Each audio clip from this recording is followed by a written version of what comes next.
ce mois-ci, à Bu sur le web, on a trouvé un super thème. On parle de vin de casse-croûte.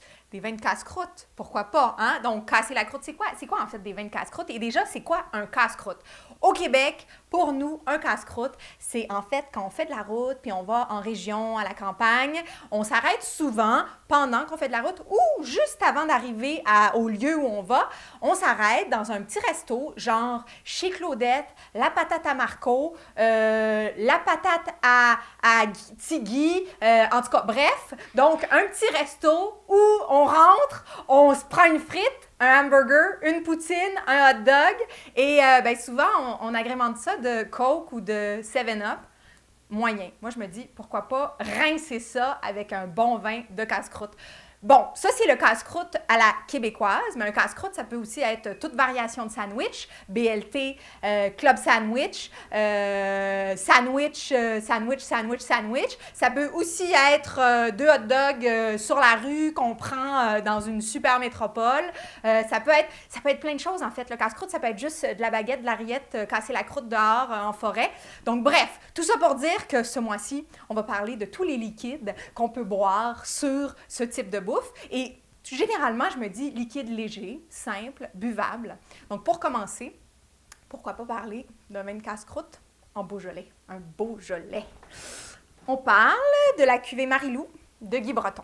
En fait, quand je pense à un vin de casse-croûte, je pense à une chose aussi.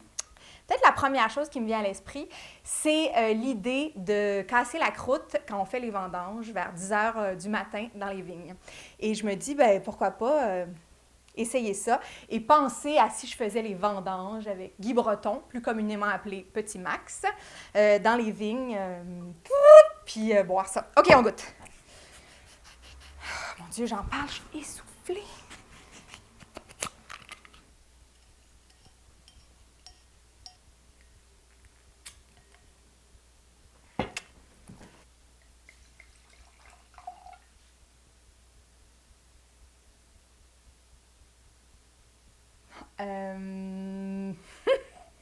Il y a un petit côté nature, il y a un petit côté musqué, il y a un côté assez...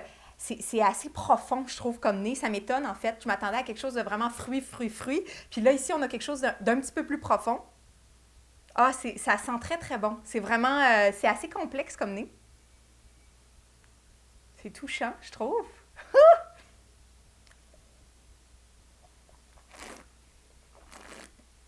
Mm.